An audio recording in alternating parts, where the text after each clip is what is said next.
Le Conseil des ministres s'est réuni ce mercredi 31 décembre 2025 au Palais du Peuple, sous la très haute autorité de son Excellence M. Denis Sassou Nguesso, Président de la République, chef de l'État.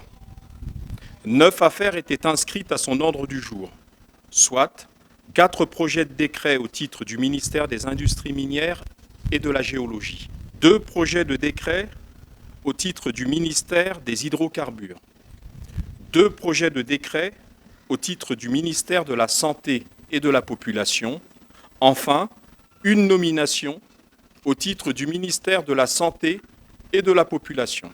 Invité par le Président de la République à prendre la parole, M. Pierre Aubat, ministre d'État, ministre des Industries minières et de la Géologie, a soumis à l'examen des membres du Conseil des ministres 4 projets de décret.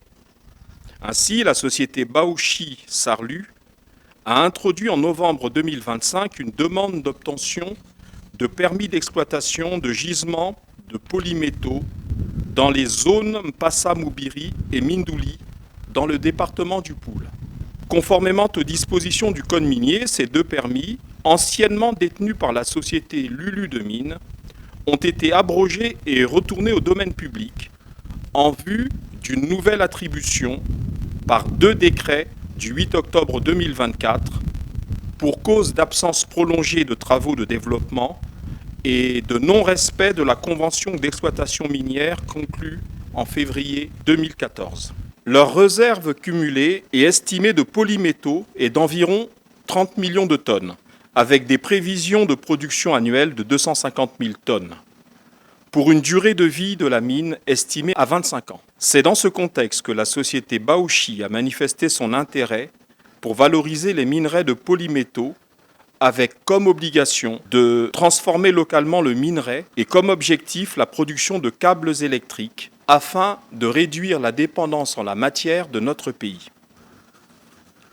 La société candidate à l'exploitation des 2 sites s'engage par ailleurs à mener les études de faisabilité et d'impact environnemental et social nécessaires. Le nombre prévisionnel d'emplois est évalué à 350, dont 250 qui devront obligatoirement être confiés à des Congolais. L'investissement prévu sur le plan de ce gisement inclut les infrastructures spécifiques nécessaires au développement et est estimé à 350 millions de dollars américains. Les membres du Conseil des ministres, ayant constaté que ces 2 projets d'exploitation s'inscrivaient dans la volonté des pouvoirs publics de diversifier notre économie, ont adopté les 2 projets de décret soumis à leur examen portant attribution à la société Baoshi, d'une part, d'un permis d'exploitation pour les polymétaux dit permis Mindouli, et d'autre part, d'un permis d'exploitation pour les polymétaux dit Mpassa Moubiri. Poursuivant son propos, le ministre d'État Pierre Aubat a soumis au Conseil 2 projets de décret attribuant à la société Hominis Sarlu 2 permis de recherche minière situés dans le département du Kwilu. Le premier dit permis Monza et le second dit permis Mbubisi. Cette société avait obtenu 3 autorisations de prospection pour les sels de potasse dans les zones de Belolo, Mbubisi et Monza dans le Kwilu. Elle a pu mettre en évidence des prospects intéressants qui nécessitent des investigations plus approfondies pour les sels de potasse dans les zones de Mbubisi et de Monza. Ces campagnes de recherche ont un coût prévisionnel fixé à 5 milliards de francs CFA. Ce projet s'inscrit dans le cadre de la mise en œuvre des accords conclus avec la Chine dans le cadre du FOCAC, coprésidé par nos 2 pays, la Chine et le Congo. Après examen et discussion, le Conseil des ministres a adopté les 2 projets de décret portant attribution à la société Omnis Sarlu d'un permis de recherche minière pour les sels de potasse, dit pour le premier permis Monza et pour le second permis Mbubisi dans le département du Kwilu. Invité par le Président de la République à prendre la parole, M. Jean-Bruno Richard-Itoie, ministre des Hydrocarbures, a soumis à l'examen des membres du Conseil des ministres 2 projets de texte. Le premier d'entre eux est un projet de décret portant prorogation du permis d'exploitation d'hydrocarbures liquides ou gazeux, dit Awa Paluku. Le permis d'exploitation éponyme est issu de l'ancien permis de recherche dit Marine 10, octroyé à l'époque par un décret de juillet 2005 pour une durée de 15 ans renouvelable, durée portée ensuite à 25 ans. Le permis Marine 10 était lui-même issu d'un contrat de partage de production de 1995. Après différentes évolutions, la société Eni Congo SAU a transféré l'exercice des intérêts participatifs de ce permis à la société Perenco Congo SA pour le permis d'exploitation Awa Paluku. Ainsi, le contracteur est composé ainsi qu'il suit. Société nationale des pétroles du Congo, opérateur 10%. Perenco Congo, titulaire 90%. Le 4 juin 2025, Perenco Congo SA, se fondant sur les réserves résiduelles de ce permis et en application du décret de 2006 portant attribution à la SNPC du permis d'exploitation Awa Paluku, a sollicité la prorogation de ce permis pour 5 ans.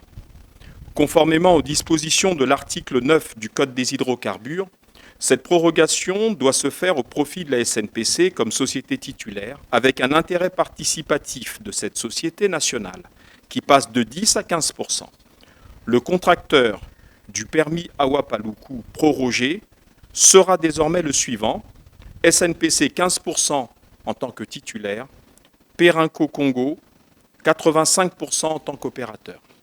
En contrepartie de la prorogation sollicitée, un bonus non récupérable sera versé à l'État par la société Perenco SA comme associé de la SNPC pour la mise en valeur du dit permis.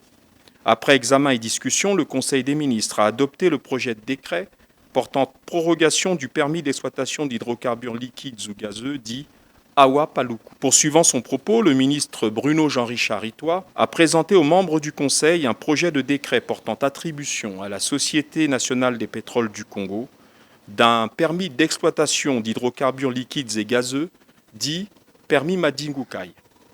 Ce permis est en réalité lié au permis Nanga 1 bis attribué en 2023 à la SNPC. Cette situation a permis la mise en évidence et une découverte d'hydrocarbures liquides et gazeux potentiellement commerciales. C'est ainsi qu'un permis d'exploitation d'hydrocarbures liquides et gazeux dit permis Madingukai a été sollicité. Il est à noter que la configuration géologique permettra un développement par étapes de ce gisement. Dans le cadre de la mise en exploitation, la société Dingeng Mining Co. Limited est désignée opérateur du dit permis dans le cadre d'un groupe contracteur composé ainsi qu'il suit. Dingeng Mining Co. Limited, 85% en tant qu'opérateur. Société nationale des pétroles du Congo, 15% en tant que titulaire. Enfin, il faut relever que le périmètre faisant déjà l'objet de travaux d'évaluation, les modalités relatives aux obligations financières seront déterminées conformément aux dispositions légales et réglementaires en vigueur, telles que précisées dans le décret d'attribution présentement discuté en Conseil des ministres. Après examen et discussion, le Conseil des ministres a adopté le projet de décret portant attribution à la Société nationale des pétroles du Congo d'un permis d'exploitation d'hydrocarbures liquides et gazeux dit Madingukai.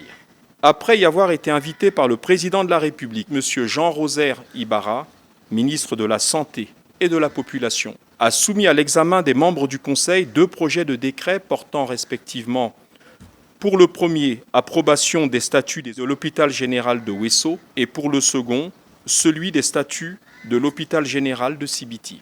Les projets de statut soumis à l'examen du Conseil définissent les missions, l'organisation, le fonctionnement et les modalités de gestion des 2 établissements.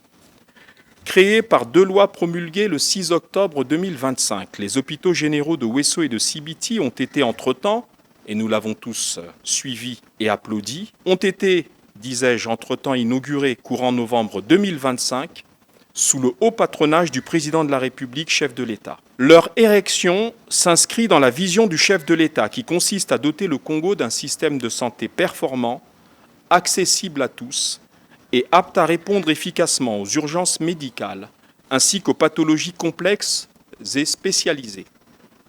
Établissement public à caractère administratif, doté de la personnalité morale et de l'autonomie financière, Les hôpitaux généraux de Ouesso et de Sibiti sont placés sous la tutelle technique et administrative du ministère en charge de la Santé. Après examen et discussion, le Conseil des ministres a adopté les projets de décret portant respectivement approbation des statuts de l'hôpital général de Ouesso et de l'hôpital général de Sibiti. Enfin, et au titre des mesures individuelles, le Conseil des ministres a procédé à la nomination suivante pour le ministère de la Santé et de la Population. Ainsi est nommé directeur général de l'hôpital général de Djiri, M. Ekwele Mbaki Hugues Brueux, professeur titulaire en neurochirurgie, enseignant-chercheur, rapporteur du conseil scientifique FSSA de l'université Marien Ngouabi. Prenant la parole à ce moment de l'ordre du jour, Son Excellence M. Denis Sassou Nguesso, président de la République, chef de l'État, a dressé devant l'ensemble des membres du Conseil des ministres le bilan de l'année 2025 qui s'achève ce soir. Il a rappelé que cette année a été une année difficile, tant sur les plans macroéconomiques que financiers. Tout en félicitant et rendant hommage au peuple congolais pour sa résilience dans l'épreuve, le chef de l'État a estimé que les indicateurs principaux permettent d'espérer une meilleure année 2026. Afin de renforcer cette tendance positive, il a exhorté le gouvernement à mettre en œuvre sans délai les mesures qui devraient permettre de garantir, sécuriser et augmenter les ressources et recettes de l'État. Pour ce faire, le président de la République a instruit le gouvernement de procéder sans délai à la digitalisation des régies financières ainsi que celle des services du port autonome de Pointe-Noire. Il a également invité le gouvernement à maximiser un certain nombre de recettes potentielles prévues dans la loi de finances. Il en est ainsi, par exemple, des taxes foncières, véritable niche de ressources additionnelles pour l'État. D'autre part, le président de la République a invité le gouvernement, en concertation avec les collectivités concernées, à mettre en place, aux côtés du financement jusque-là exclusif par l'État de l'assainissement urbain, une contribution citoyenne modeste au ramassage des ordures afin que l'ensemble de la société congolaise contribue à l'amélioration de notre cadre de vie commun. Enfin, et avant de souhaiter ses meilleurs vœux de santé et de prospérité aux membres du gouvernement et au-delà d'eux, à l'ensemble des Congolaises et des Congolais, le président de la République a appelé le gouvernement à prendre toutes les dispositions qui doivent permettre l'organisation optimale de l'élection présidentielle dont la tenue est prévue dans quelques mois. Répondant à l'exhortation du chef de l'État, le Premier ministre, chef du gouvernement, tout en lui présentant au nom du gouvernement, pour lui-même et ses proches, les vœux les meilleurs de santé, de bonheur et de prospérité, a réitéré l'engagement des membres du gouvernement à accompagner le président de la République avec énergie et motivation pour que le terme de son mandat permette d'atteindre les objectifs qu'il vient de fixer ce jour en Conseil des ministres, en plus de ceux qui ont fait l'objet des différentes instructions antérieures du président de la République. Plus rien n'étant inscrit à l'ordre du jour, le président de la République a clos la réunion et levé la séance. Commencée à 10 heures, la réunion du Conseil des ministres a pris fin à 13 heures. Faite à Brazzaville le 31 décembre 2025. Pour le Conseil des ministres, le ministre de la Communication et des Médias, porte-parole du gouvernement.